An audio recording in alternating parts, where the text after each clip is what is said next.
आज हम बात करेंगे एक ऐसे हिस्टोरिकल एनिमे शो के बारे में जिसका नाम है एफ्रो समुराई।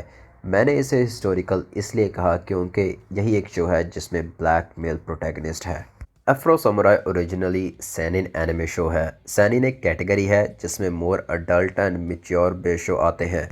इसकी मांगा सीरीज रेगुलरली पब्लिश होती है एक सेल्फ फंडेड मैगजीन नेम नाना हो डोजिनशी मैगजीन। सिर्फ 10 चैप्टर होने के बाद भी 4 साल में फुली कंप्लीट होने वाली ये सीरीज़ इसलिए वायरल नहीं हुई क्योंकि ये सेल्फ पब्लिश्ड मांगा थी और इस या फिर इसके फ़ैन बेस ने वायरल की हो। इसका अपनी बाउंड्रीज के आगे जाने का कारण है इसके मांगा का तकाशी ओकाज़ाकी, जिनके एक फ्रेंड ने इस मांगा के करैक्टर्स पे एक एक्शन फिगर बनाने का सोचा एंड वो एक्शन फिगर स्टूडियो नेम गांजो के प्रोड्यूसर को इतने पसंद आए कि उन्होंने इसके करैक्टर डिज़ाइन पे एक पूरा शो बनाने का डिसाइड किया। इस शो में आप एफ्रो एंड निंजा निंजा की केमिस्ट्री को देख के बता सकते हो कि ये शो कुछ स्पेशल ऑफर करता है।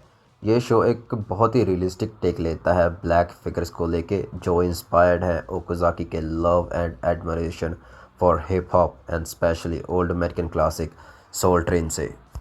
After Gonzo studio finally decide to work on this project, उन्होंने 3 साल लगा के इसको तैयार किया और उसके बीच में एक ट्रेलर लॉन्च किया जिसने one of the biggest Hollywood star Samuel L Jackson का ध्यान खींचा and with collaboration between Jackson Okazaki and Gonzo Afro Samurai तैयार हुआ एंड इसका स्कोर प्रोड्यूस किया लेजेंडरी वू टैंग के लीडर द रिजा ने।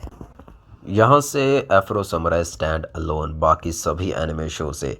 जापानीज़ मांगा का Japanese studio collaboration for voice acting with one of the highest paid actor in Hollywood and with score created by one of the most influential musician of modern history. But ये self produced manga कई बार पीछे धकेली गई by big entertainment companies and ये कोई coincidence नहीं था। आज तक भी इन एनिमे शोज़ एफ्रो एक अकेला ब्लैक मेन प्रोटैगनिस्ट है एंड ये बात Samuel L Jackson and the RZA और जो भी ब्लैक कम्युनिटी में एनिमे देखते हैं उनके लिए बहुत बड़ी थी। Characters like Killer Bee from Naruto and Canary from Hunter and Hunter, जिन्हें बहुत सही और रियलिस्टिकली शो किया गया है, बट इनके अलावा मेरे ख्याल में तो कोई भी ब्लैक करेक्टर नहीं है जिन्हें सही से डिपिक्ट किया गया हो इन शोज़ में।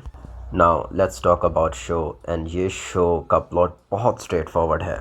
दो हेडबैंड, एक नंबर 1 एंड एक नंबर 2। जो भी नंबर 1 हेडबैंड पहनता है उसे full respect and he live like a king and master sportsman माना जाता है।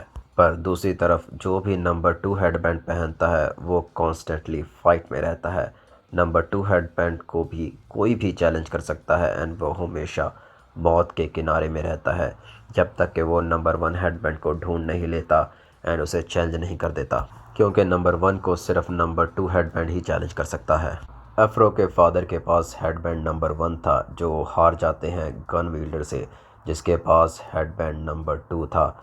यहाँ से स्टोरी शुरू होती है एफ्रो के रिवेंज की and take back the title and the headband once held by his father.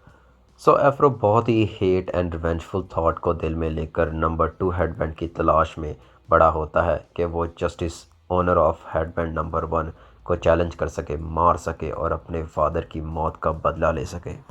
Show की स्टोरी पास्ट एंड प्रेजेंट में शिफ्ट करती रहती है, हमें दिखाने के लिए कि एफ्रो ने स्वॉर्ड्समैनशिप कैसे सीखी और उसका बचपन कैसा था एंड इन प्रेजेंट वो बिना किसी इमोशंस के सबको मारते हुए अपने गोल की तरफ आगे कैसे बढ़ता है।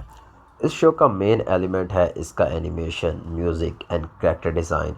स्टोरी बेसिकली एफ्रो को एक फ़ाइट से दूसरी फाइट में लेकर जाती रहती है, बट फिर भी स्टोरी इज़ वेरी इंपॉर्टेंट। इस शो का प्लॉट एफ्रो को बार बार डेडली फाइट्स में पुश करता रहता है।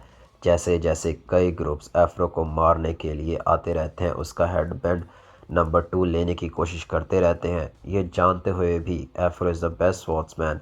वो हर तरह का वेपन उसके खिलाफ लेकर आते हैं, क्रॉसबो से लेकर missile launcher, even fucking terminator.